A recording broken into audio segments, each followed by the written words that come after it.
imperador imortal da China, mandou destruir bibliotecas com notícias de 25 séculos, porque ele também queria ser o número 1 da história humana. Alexandria, mais de 700 mil volumes foram destruídos porque um canhoneiro lá de Júlio César errou um tiro e tchá! As bibliotecas de Pérgamo, de Nínive, capital do antigo Império Assírio, todas essas bibliotecas foram destruídas. Em 1436, Diego de Landa, frade espanhol, acompanhado de um seu colega, chegaram às terras dos Maias e, em vendo milhares de códices que falavam de uma história de mais de 10 mil anos, Diego disse para o outro: você está entendendo alguma coisa do que está escrito aí? O outro disse: não. Aí Diego disse: se eu sou um homem de Deus e você também, a gente não está entendendo nada, porque isso quem escreveu foi o demônio. Vamos destruir. E quebraram, foram destruídos milhares de códices maias, somente 2 escaparam.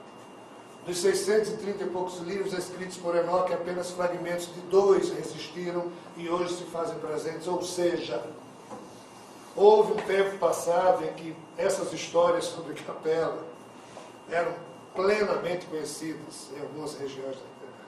Mas com toda essa queima de arquivo que a nossa cretinice humana promoveu, isso hoje parece lenda. É por isso que Emmanuel e Chico resgataram, através do processo de revelação espiritual, em 1938, esse templo, apontando que lá seria a sede do governador Cristo Cósmico, ou seja, aquele que mais tarde nós conheceríamos na Terra como Jesus, e seria exatamente lá o foco, não só do comando dessa parte da galáxia, mas também o foco de um problema ocorrido em tempos idos, que seria o que nós chamamos aqui hoje de rebelião de Lúcifer, queda dos anjos. Ou seja, é a própria capela assim que nós falamos. É isso aí. No que se refere ao concurso pessoal,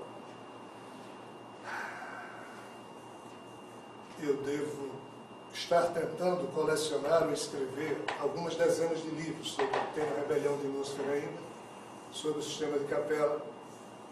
Pena que um companheiro nosso, Zé de França, que é dos seres humanos que eu conheço, que mais sabe sobre o assunto, a vida não lhe permitiu escrever, e ele teve o juízo que eu não tive. Então sobrou para mim uma cota de escritos aí que eu não sei se eu vou dar conta, mas é por aí. Rogério, eu há algum tempo, sei lá, 10 anos, 15, li um livro chamado exatamente isso, Os Exilados de Capela, que é de Edgar Armand. Agora a impressão que eu tive é de que havia assim, uma certa carga de preconceito. Quando ele vai descrever, ele descreve várias raças que teriam surgido aqui e tal, por conta do processo evolutivo.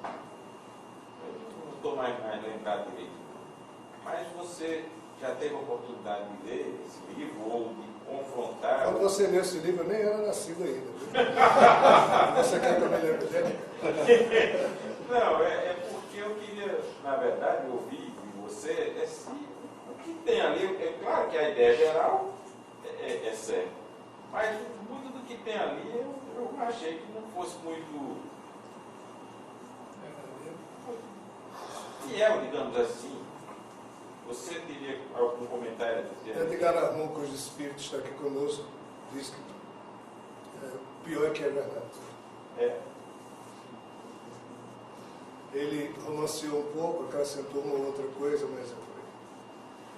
Vejam bem, quando Chico e Emmanuel resgataram a notícia de Capela, que estava perdida desde milênios, a última vez que esse assunto Capela foi conversado aqui na Terra foi no ano 364, num conclave ocorrido no que sobrou de Alexandria, quando Jerônimo, aquele que haveria de um dia codificar a Bíblia como nós a conhecemos, a sua versão vulgata, lá a rebelião de Lúcifer foi discutida. Isso está registrado ainda nos anais de Alexandria. De lá para cá não há registro de que essa questão tenha voltado a ser discutida, a não ser quando Chico Xavier e Emmanuel resgataram, e Edgar Armand, ligado ao movimento espírita, tá?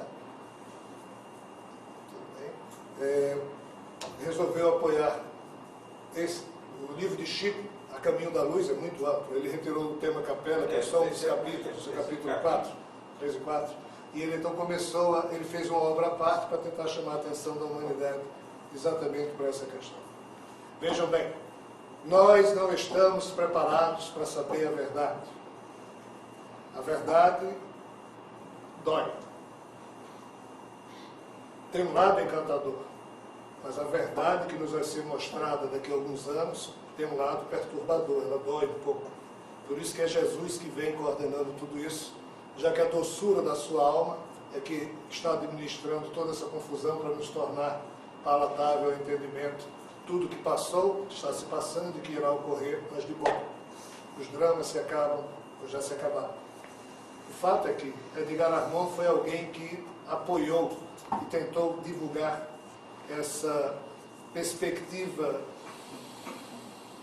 sobre Capela, que infelizmente permaneceu adormecida, mas a qualquer momento esse vai ser um assunto que hoje é ridículo para muitos, vai se tornar um dos temas mais estudados ao longo das próximas décadas, posto que não é inevitável.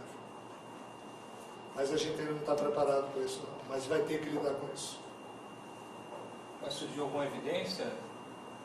Mas... Literalmente, os seres que vão se apresentar aqui, parte deles vem de Capela e assim vão se apresentar. Mais evidente que isso, possível. Até que isso ocorra é ridículo, que aqui está sendo falado. Mas depois que aconteça, vai ficar uma evidência meio pesada nos nossos olhos. Mas também encantadora. Isso não tem muita importância. Ô, Rogério, me parece que a vida dos Anunnakis e a dos Capelinos foi um período mais ou menos próximo. É muito confuso. Eu teria que falar aqui de uma história que, só para responder a sua pergunta, seria aqui um bom bate-papo de 2, 3, 4 horas para poder situar todos os contextos que já foram revelados, fora os que não foram ainda. Mas vamos dizer que os Anunnakis formam um subproduto de um problema ocorrido no meio da rebelião dos Capelinos. No início foram 19 mundos, que foram singularmente isolados da convivência com os demais. Por esses 19 mundos se espalharam cerca de 200 bilhões de individualidades doentes. Em cada mundo desses, a situação planetária ditava as circunstâncias de como os que para aquele mundo foram alocados poderiam se comportar. Só que sempre que, quando mais da metade da população de um mundo atingia um grau de progresso espiritual, esse mundo poderia já ser reintegrado à convivência com o cosmos. Então a parcela daquele mundo que ainda estava complicada era redistribuída para os outros 18 mundos. E assim um dos mundos implicados no início com a rebelião de Lúcifer era finalmente reintegrado à convivência cósmica, e ficavam lá 18. Com o tempo, um outro mundo conseguia o progresso espiritual desejado. Então, para que esse mundo pudesse ser reintegrado à convivência cósmica, a parcela empedernida dos membros daquele mundo eram redistribuídos para os 17 mundos. E assim foi que, em um certo momento desse problema, uma turma empedernida de um certo contexto foi morar no que hoje nós chamamos de Nibiru. E ali começou todo um problema de isolamento cósmico deles, e a perspectiva da tecnologia deles permitia que eles pudessem vir à Terra, já que Nibiru tem uma órbita totalmente diferente do resto das órbitas dos planetas por nós conhecidos. Se nós pudéssemos olhar de perfil o nosso sistema solar, ou seja, Sol, Mercúrio, Vênus, Terra, Marte, Júpiter, Saturno, Urano, Netuno, Plutão, todos estão mais ou menos dentro, como se fosse um disco. No plano da eclíptica. No plano da eclíptica. Só que a órbita de Nibiru é quase que perpendicular, é oblíqua e demora 3.600 anos para completar a órbita. Então, sempre que esse planeta se aproxima do plano da eclíptica, eles conseguiam, dentro da tecnologia deles, vir até a Terra. Qual é a questão que estava em jogo? O porquê deles fazerem isso? Eles vieram à Terra não pela mesma questão dos capelinos. Eles vieram à Terra Então é um problema bem simples. Há cerca de 7